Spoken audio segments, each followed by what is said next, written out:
मोरे करम लिखा वैराग्य माई रे। उत्तर प्रदेश के अमेठी के एक गांव का एक वीडियो वायरल हो रहा है जिसमें एक साधु भेष में एक युवक गाकर भिक्षा मांग रहा है।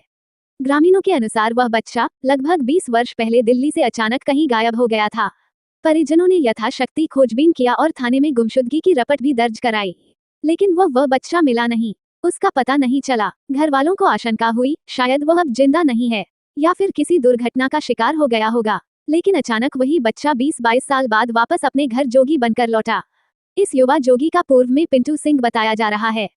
दरअसल ग्रामीणों व परिजनों की माने तो साधु भेषधारी युवक ही खरौली निवासी रतिपाल सिंह का लड़का पिंटू से ही है। वहीं रतिपाल सिंह ने बताया कि यह मेरा ही लड़का है, मैं इसे पहचान गया हूं और बचपन में चोट के निशान भी है, मैंने उसे भी देखा और मेरे लड़के ने भी हम लोगों को पहचान लिया है और उसने बचपन की कुछ बातें और यादें भी साझा किया है। लेकिन साधुओं की भिक्षा के लिए कुछ रुपए की मांग है। 3,60,000 रुपए गुरु महाराज को देना है, इंतजाम कर लिया हूँ, कल जाकर अपने बेटे को लाऊंगा। दरअसल जोगियों की एक परंपरा व मान्यता है, संन्यास धारण करने के बाद माँ से भिक्षा पाना अनिवार्य है। कोई जोगी तभी बनता है जब उसे अपने माँ के हाथ से भिक्षा मिलती है। लिहाजा युवा जोगी अपने घर लौटा है। अभी उसका संन्यास पूरा नहीं हुआ है, पर माँ की आंखें उसे पहचान लेती हैं। वर्षों बाद अपने जिगर के टुकड़े को दरवाजे पर देख माँ का हृदय द्रवित हो उठा है। नैन सजल हो उठे हैं, झर रहे हैं। बुआ भी बेजार रो रही हैं। माँ और बुआ के करुण क्रंदन को देख जोगी का मन भी बिलख रहा है। सारंगी भी रो रही है, कंठ से करुण रसधार फूट रही है। वह गा रहा है, माँ से भिक्षा की मांग कर रहा है। सुन माताजी, सुन बुआ जी, मोरे करम लिखा वैराग्य माई रे। कोई न मिटन वाला, माए अपने हाथ से मुझे भिक्षा दे दो ताकि मेरा जोग सफल हो जाए। माँ कलप रही है, बुआ भी कह रही हैं, तुम जोगी का भेष छोड़ दो। पूरा गांव उमड़ा है, आस पड़ोस से लेकर घर कुटुंब के लोग जोगी को मना रहे हैं, मनुहार कर रहे हैं, पर जोगी अडिग है। कहता है अगर मुझे भिक्षा नहीं मिलेगी तो मैं दरवाजे की माटी लेकर चला जाऊंगा, पर अपने जोग साधना को खंडित नहीं होने दूंगा। ये साधारण जोग है, जोगियों में सबसे कठिन है नाथ संप्रदाय का जोग धारण करना। नाथपंथी योगियों की दीक्षा प्रक्रिया अत्यंत कठिन होती है। एकांतिक साधना से लेकर हठ योग तक करना होता है। इस पूरी प्रक्रिया के बारे में ब्रिग्स ने अपनी किताब द कन्फर्टा योगी में बताया है। ब्रिग्स की यह किताब नाथ संप्रदाय के योगियों पर सबसे प्रामाणिक किताब मानी जाती है। 1938 में पहली बार छपी थी। गुरु गोरखनाथ के जीवन, परंपरा व योगियों से जुड़ी हर छोटी बड़ी बात की पड़ताल करती है। ब्रिग्स ने काफी मेहनत से बारीक तथ्यों को जुटाया है। कान छेदवाने की प्रक्रिया से लेकर योगियों के दफनाए जाने, वे जलाए नहीं जाते तक की तमाम बातें परंपराएं इसमें दर्ज है। फिराक ने भी एक नाथपंथी जोगी का जिक्र किया है। जिक्र फिराक में कैसे उन्हें एक नाथपंथी जोगी मिलता है। वह सारंगी पर गीत गाता है, मगन होकर नाचता है, कहता है कि वह अब नहीं लौटेगा। मान्यता है कि नाथ संप्रदाय के साधु संत दुनिया भर में भ्रमण के बाद उम्र के अंतिम चरण में किसी एक स्थान पर रुकते हैं और वहां अखंड धूनी रमाते हैं, नहीं तो हिमालय में खो जाते हैं। नाथ साधु हाथ में चिमटा और कमंडल, कान में कुंडल, कमर में कमरबंद, जटाधारी धूनी रमाकर ध्यान करते हैं। योगी आदित्यनाथ जी इसी नाथ संप्रदाय से हैं, गुरु गोरखनाथ की महान परंपरा के महंत।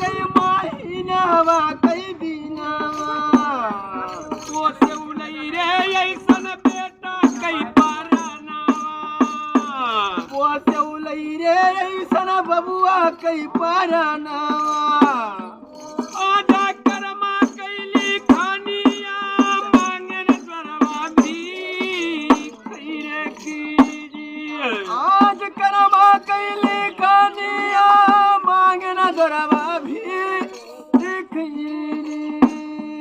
चिट्ठिया नहीं रे कोई कागजवा होते मैया रे के पारसनाथ से लौट आएंगे। क्या चाहते हैं आप? सर हम तो अपने बच्चे को घर लाना चाह रहे हैं। हाँ, बल्कि मेरे ऊपर जो शर्तें रखी गई थी वहाँ से गुरु महाराज ने जो शर्त रखी थी 11 लाख रुपए बन रहा था उस हिसाब से, और सर मैं इतना गरीब हूँ कि 11 रुपए नहीं है। किस चीज़ का 11 लाख मांग रहे? वो कहते हैं कि मतलब जितने जैसे 16,000 साधु थे इनके, तो इन्होंने 3,000 साधुओं में तो ये जैसे लंगोटी हुई, कुर्ता हुआ, धोती हुई, ये पाए हुए थे और कमंडल और दक्षिणा। तो ये 3,000 इनके यहाँ वहाँ गए हैं, क्या कहते हैं, गोरखपुर। तो वहाँ इनका रजिस्टर चेक हुआ तो ये हुआ कि आपने 3,000 साधुओं में ये लिया है। तो उसका खर्चा शुरू में 360 रुपये पर साधु बताया गया था मुझे।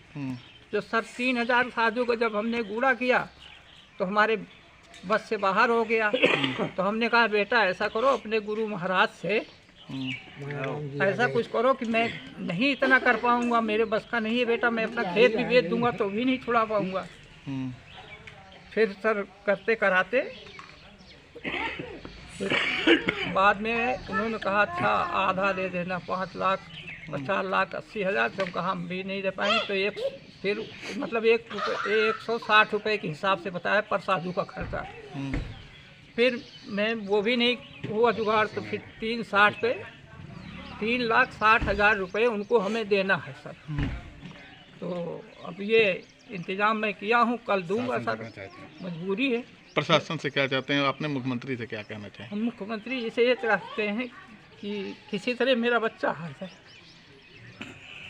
मेरे घर। आपका बेटा घर आया है तो कैसे पता चला आपको घर आया है और फिर कैसा रहा आपका? मेरे हस्बैंड यहाँ पर जब आए उन्होंने फोन गया था, उनको मैंने भेजा। हमने कहा सच्ची बात ये झूठी है।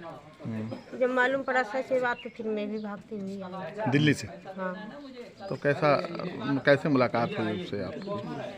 मुलाकात जब वो आया, मैं आई, फिर वो दूसरे के घर पे बैठा हुआ तो फिर मेरे पास आया। तो कैसे बातचीत हुई? क्या उससे आपसे क्या बात हुई? कुछ कहा उसने? उसने कहा मैं मम्मी आपके साथ रहूँगा, मैं जाऊँगा नहीं। अब मैं भी भेजना नहीं चाहती। लेकिन चला गया है। चला गया उसी, हमारे हस्बैंड बताए उसी मामले में। 11 साल आप कैसे रही? अगर 20 साल लगभग घर से बाहर रहा, कैसे रहा आपका वो?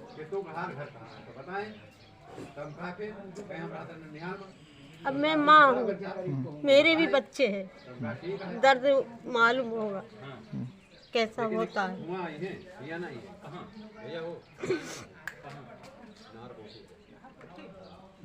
क्या चाहती हैं आप? मैं चाहती मेरा बच्चा आ जाए। आपने उसको रोका तो उसने क्या कहा? उसने कहा मेरा पूरा कर दो फिर मैं आ जाऊंगा। आपसे भिक्षा मैंने दिया नहीं। हाँ। क्यों नहीं दिया? मैं अपना बच्चा चाहती हूँ इसलिए भिक्षा नहीं दी। तो बिना भिक्षा लिए चला गया? बिना भिक्षा लिए गया। श्रीपाल सिंह। क्या लगते हैं आप? चाचा है उसके। अच्छा ये बताइए, उसका जब छोटा था कैसा था वो? वो छोटा सा था, गोरा गोरा सा था, चौड़ा सा मुँह था। ये 1.5 साल हमारे साथ भी रह चुका है जब इसकी माँ एक्सपायर हो गई थी। उसके बाद भाई साहब लेके चले गए दिल्ली। दिल्ली से गायब हो गया था। जब ये पहले दिन आया है तो ये उधर गांव में एक जगह गा रहा था, तो लोगों ने मुझे बुलाया। तो आए हम, तो इसको देखे। देखने के बाद हमने इससे एक चीज़ पूछा था, मैंने कि जो निशान है वो दिखा दो, हम मान लें कि तुम हमारे लड़के हो। बोला ठीक है हम दिखा देंगे। इसी तरह 3-4 दिन कार्यक्रम चलता रहा। फिर भाई साहब को बुलाए फ़ोन करके, तो वो आए, उन्होंने देखा, उसने निशान दिखाया तो हमें यकीन हो गया कि हाँ हमारा बच्चा है ये। तो क्या करने आया था यहाँ पे अपने घर पे? भिक्षा देने। अगर कोई बोला था कि अगर कोई पहचान लेगा तो हम रहेंगे घर पे, नहीं पहचान पाएगा तो हम भिक्षा लेके वापस चले जाएंगे। तो क्या किसी का आदेश था ये भिक्षा लेने? हाँ, गुरु महाराज का इनके। क्या आप गुरु महाराज ने कहा था उसे? इनसे कहा था कि जाओ भिक्षा लेके आओ अपने घर से। अगर घर वाले पहचानते हैं, रखना चाहते हैं तो आप रहना, और नहीं रखना चाहते तो फिर आप साधु वेश में ही रहेंगे। क्या डिमांड है उनकी? उनकी डिमांड ये है कि पहले यहाँ से तो राशन पानी का भिक्षा था, उसके बाद में साधुओं को जो दान दक्षिणा का है 3,60,000 रुपये का देना। हाँ, तो आप लोग क्या तैयारी बनाए? कल दे देंगे उनको 3,60,000 दे के लेके आएंगे? हाँ, अपना लड़का लेके आएंगे।